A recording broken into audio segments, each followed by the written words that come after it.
Hello guys, welcome back. இன்றைக்கி நம்ம சேனலில் வந்து காலிஃப்ளவர் வச்சு ஒரு காலிஃப்ளவர் குருமா எப்படி பண்ணுறது அப்படின்னு தான் பார்க்க போகிறோம்.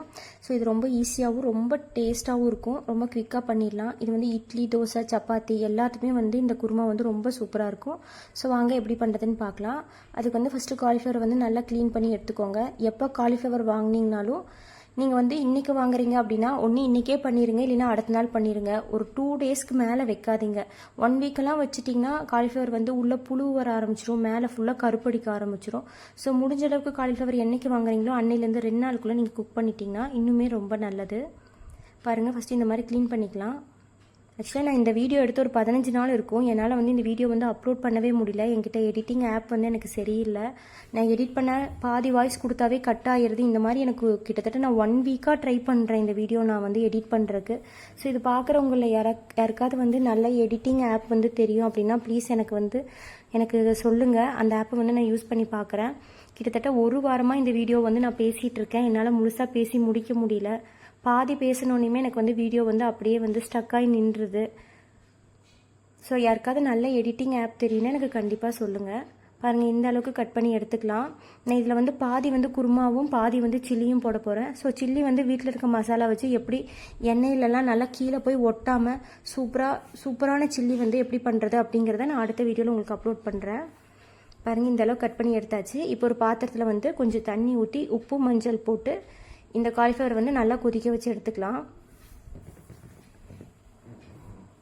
நீங்கள் இது கூட வந்து கேரட்டு, பட்டாணி, கிழங்கு எல்லாமே சேர்த்து பண்ணிங்கன்னா இன்னும் டேஸ்ட்டாக இருக்கும்.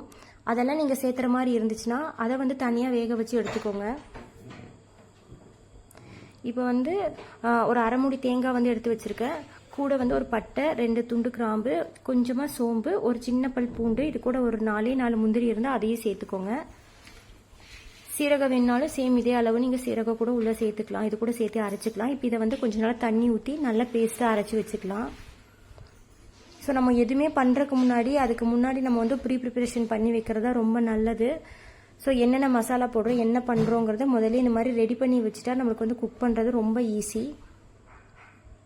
இப்போ இதுவும் ரெடி ஆயிடுச்சு. இதை வந்து நம்ம அலசிட்டு தனியாக ஒரு தட்டில் வந்து எடுத்து வச்சுக்கலாம் காலிஃப்ளவரை. பாருங்கள், காலிஃப்ளவர் வந்து நல்லா ரெடி ஆயிடுச்சு. நம்ம அரைச்சி எடுத்துருக்க தேங்காய் மசாலா, 2 மீடியம் சைஸ் வெங்காயம் வந்து கட் பண்ணி வச்சுருக்கேன், 2 பச்சை மிளகா, ஒரு மீடியம் சைஸ் தக்காளி வந்து ரொம்ப சின்னதாக சேர்த்துக்கோங்க, பெருசாக சேர்த்துக்க வேணாம். ரொம்ப கொஞ்சம் மாதிரி புளி படித்த மாதிரி இருக்கும். இப்போ ஒரு பாத்திரத்தில் கொஞ்சமாக ஆயில் சேர்த்துக்கலாம். கல்லெண்ணெய் கூட இது கூட நீங்கள் கல்லெண்ணெய் ஊற்றி கூட பண்ணலாம், அதுவும் நல்லா தான் இருக்கும். இது கூட வந்து 1 இன்ச்சு பட்டை, 2 கிராம்பு. ஏன்னா ஆல்ரெடி நம்ம வந்து கோகோனட்டோட தேங்காவோட போட்டு பட்டை கிராம்பு அரைச்சிருக்கோம். அதனால இதில் கம்மியாக சேர்த்துக்கோங்க. கடுகு எதுவும் போடக்கூடாது. நம்ம கட் பண்ணி வச்சுருக்க வெங்காயம், பச்சை மிளகாய் சேர்த்து நல்லா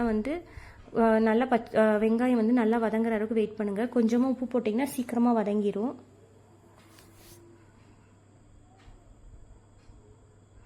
பாருங்கள், இந்த அளவுக்கு வந்து நல்லா வெங்காயம் வதங்கணும். இது கூட இஞ்சி பூண்டு பேஸ்ட் அந்த மாதிரி எதுவுமே சேர்த்தணும்னு இல்லை.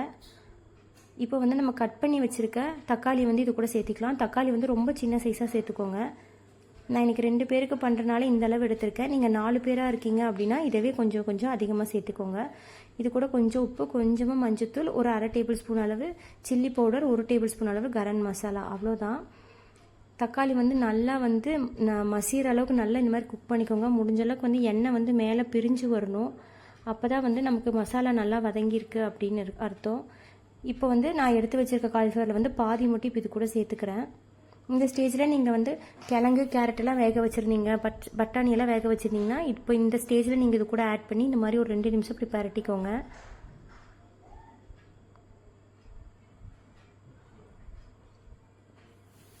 அவ்வளோதான். இப்போ நம்ம எடுத்து வச்சுருக்க அந்த அரைச்சி வச்சுருக்க தேங்காய் மசாலா வந்து இது கூட சேர்த்துக்கலாம். கொஞ்சமாக தண்ணி சேர்த்திட்டு ஒரு 2 நிமிஷம் நல்லா கொதிக்க விடுங்க. இந்த ஸ்டேஜில் நீங்கள் உப்பு மட்டும் பார்த்துட்டு ஒரு 2 நிமிஷம் நல்லா அந்த தேங்காய் வந்து நல்லா கொதித்து ஒரு மாதிரி வரும், மேலே வரும். அது அடங்குற அளவுக்கு கொதிக்க வச்சிங்கன்னா நமக்கு சூப்பரான குருமா வந்து ரொம்ப ஈஸியாக ரெடி ஆயிரும். இது நீங்கள் கண்டிப்பாக இட்லிக்கும் தோசைக்கும் ட்ரை பண்ணி பாருங்கள், அவ்வளோ டேஸ்ட்டாக இருக்கும். நீங்கள் கடையில் சாப்பிட்ற குருமா விட இந்த குருமா வந்து இன்னுமே ரொம்ப சூப்பராக இருக்கும். அதே சமயத்தில் பார்த்திங்கன்னா டேஸ்ட்டுமே பார்த்திங்கன்னா ரொம்ப வேறு லெவலில் இருக்கும். நீங்கள் சாதத்துக்கு கூட வச்சு சாப்பிட்லாம், அதுவும் நல்லா தான் இருக்கும். கொஞ்சம் அப்பளம் வச்சு சாதத்துக்கு கூட நீங்கள் இந்த குருமா வந்து வச்சு சாப்பிட்லாம். பாருங்கள், நல்லா ஒரு 5 நிமிஷம் இந்த அளவுக்கு கொதிக்க வச்சுக்கோங்க. அவ்வளோதான், நல்லா வந்து கொதிச்சிருச்சு. குருமா வந்து ரொம்ப சூப்பராக நமக்கு ரெடி ஆயிடுச்சு. ஸோ கண்டிப்பாக ட்ரை பண்ணி பாருங்கள். ட்ரை பண்ணி பார்த்துட்டு எப்படி இருக்குன்னு சொல்லி எனக்கு சொல்லுங்கள். தேங்க்யூ கைஸ், தேங்க்யூ ஃபார் வாட்சிங்.